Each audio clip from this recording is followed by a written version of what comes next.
Hello students, today we will discuss about Charles Dickens as a typical Victorian novelist.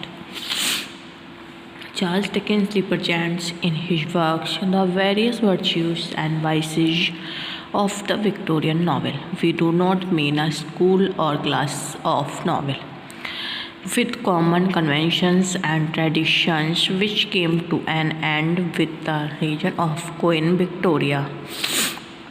However, certain common features which Dickens also has emerged from a study of the more popular Victorian novelists and that may be summarized as follows. First है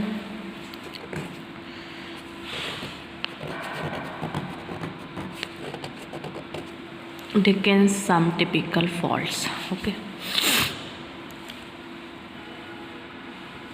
Their stories consist of a large variety of character and incident clustering round the figure of a hero, bound together more or less loosely by an intrigue and ending with the ringing of marriage bells. Dickens is a slave to these conventions. In his novels also there is mistaken identity, long lost hairs and other paraphernalia of romance. First, extraordinary mixtures of strength. Their novels are extraordinary mixtures of strength and weakness. This is true also of Dickens. There is hardly a book of Dickens in which there is not much false sentiment, false melodrama, wooden character, etc. Okay, next है integral part of his main story. Their plots are not organic wholes in which every incident and character is an integral part of the main story. Dickens' plots too have this fault. They are conventional, generally highly unlikely ones. Many of the characters and incidents are superfluous. Some even of Dickens' most brilliant figures are given hardly anything to do. They do not further the plot. The story can very well go on without them. The structure is generally intermittent. The main interest of his novels lies in individual characters and episodes and not in the whole.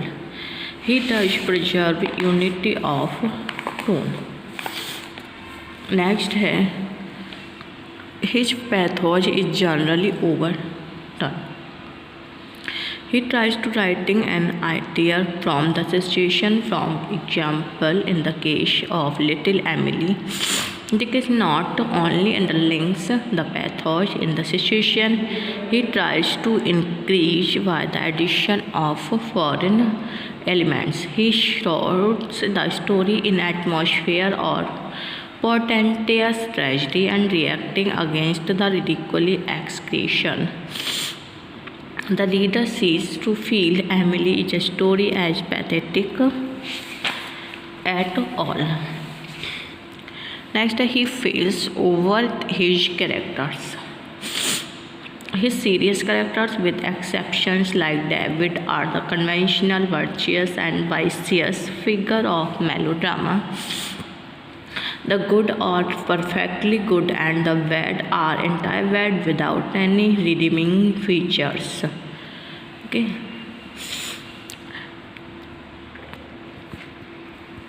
Next है some typical merits. First है present the panorama of the whole society. Their novels present the panorama of the whole society. Like the modern novel, they do not concentrate on the fortunes of a few chosen individuals. They do not concentrate on the fortunes of few chosen individuals. The Victorian novelists may miss the heights and depths, but they cast their nets very wide. David Cassell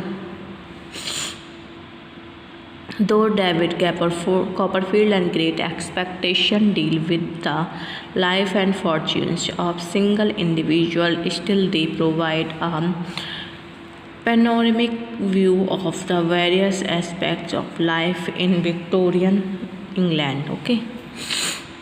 Next, range of mood is equally large.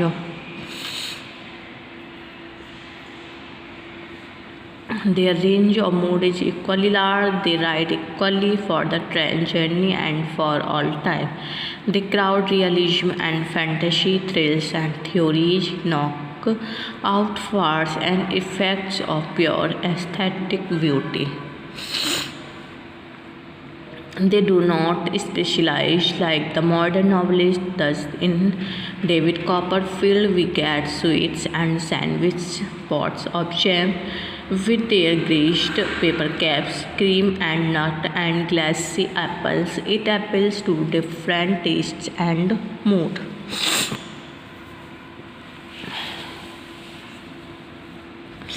Next है possesses the quality of creative imagination.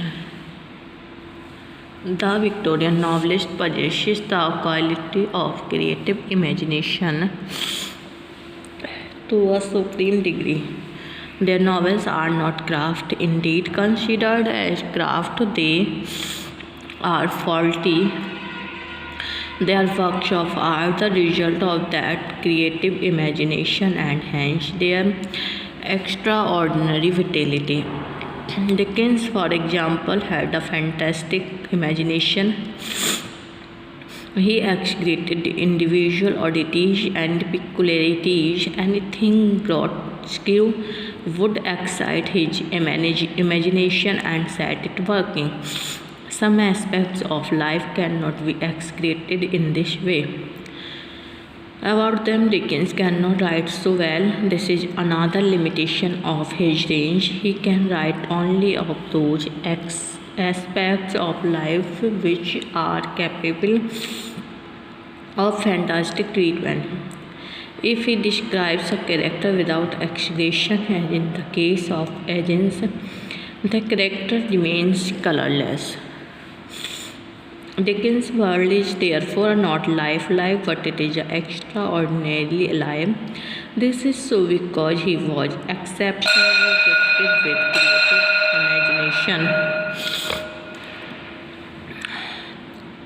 The great Victorian novels are pictures. They may stick close to facts of life, are not merely reproduced as by the modern novelist. They are always fired and colored by the Victorian novelist creatively. Imagination.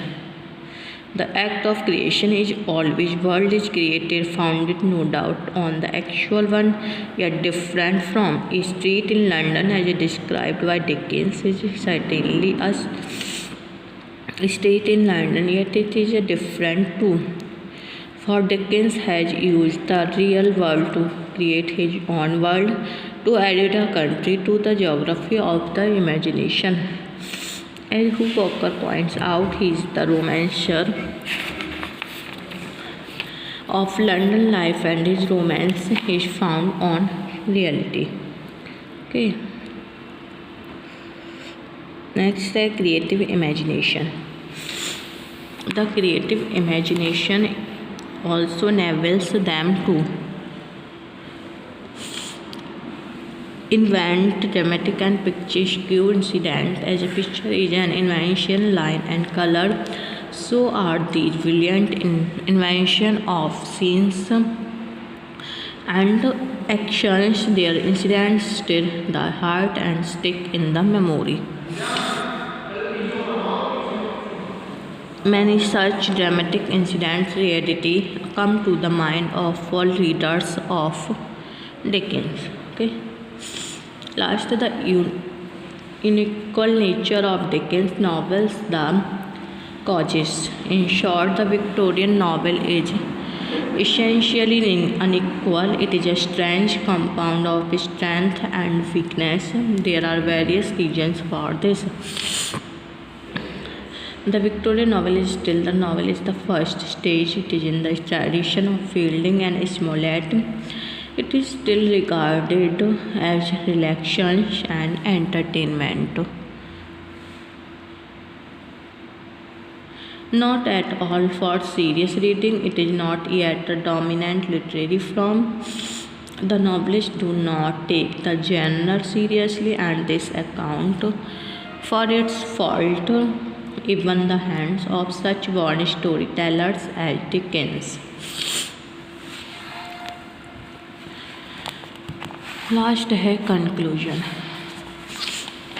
First, these very circumstances taught the novelist to tell his story well and to cover a wide range of subject and mood, for he had to appeal to a large reading public with varied tastes and not a small literary circle. Their novels had to a delightful reading, as David Copperfield certainly is. Okay. Her crime is regarded as heinous, and she is shipped off to Australia to pass her days fishing gulls and in low spirits.